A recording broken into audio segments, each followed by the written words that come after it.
हम बात कर रहे हैं भारत के वर्तमान राष्ट्रपति द्रौपदी मुर्मू के बारे में।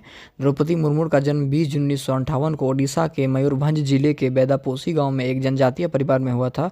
इनके पिता और दादा दोनों पंचायती राज सिस्टम में पॉलिटिक्स से जुड़े हुए थे। अपनी प्राइमरी और सेकेंडरी एजुकेशन कंप्लीट करने के बाद एक स्कूल टीचर के रूप में सबसे पहले इन्होंने अपनी टीचिंग करियर की शुरुआत करी और इसी दौरान ओडिशा के रायरंगपुर में स्थित श्री अरबिंदो इंस्टीट्यूट में इन्होंने असिस्टेंट प्रोफेसर के रूप में काम किया।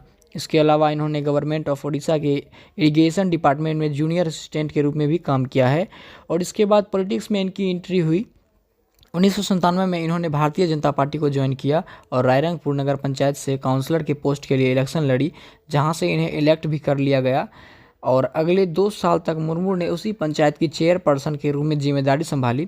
पॉलिटिक्स में इनके एक्टिवेंस को देखते हुए इन्हें बीजेपी की अनुसूचित जनजातीय मोर्चा का नेशनल वाइस प्रेसिडेंट बना दिया गया। साल 2000 के ओडिशा असेंबली इलेक्शन में एमएलए के पद के लिए खड़े होकर अपने पॉलिटिकल करियर को एक कदम और आगे बढ़ाया जाए, ऐसा सोचकर रायरंगपुर असेंबली कॉन्स्टिट्यूट में एमएलए के रूप में इन्हें इलेक्ट कर दिया गया।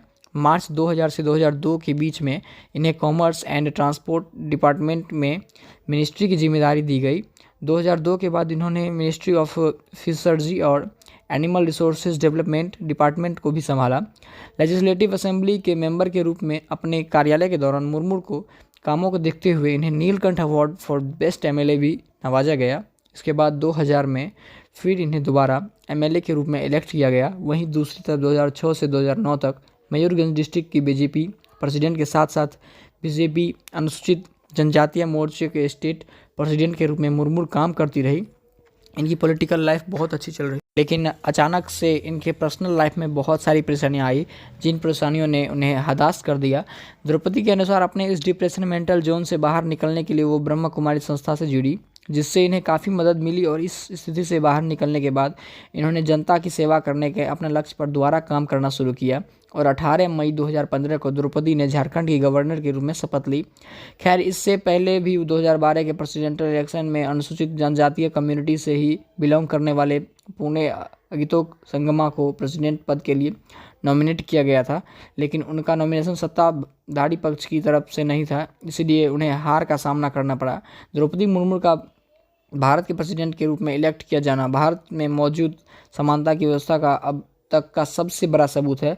देश के सबसे बड़े पद तक जनजातीय कम्युनिटी की एक महिला का पहुंचना न सिर्फ जनजातीय कम्युनिटी को बल्कि महिलाओं को भी स्ट्रॉन्ग और इस दौर से गुजरने के लिए प्रेरित करेगा। दोस्तों, ये भी हमारे देश की प्रेसिडेंट द्रौपदी मुर्मू की कहानी। उम्मीद करता हूं कि उनकी ये कहानी आपको पसंद आई होगी और अपने दोस्तों के साथ शेयर ज़रूर कीजिएगा ताकि वो भी द्रौपदी मुर्मू की महानता से प्रेरित हो सके। और प्लीज़ सपोर्ट द लेडीज़।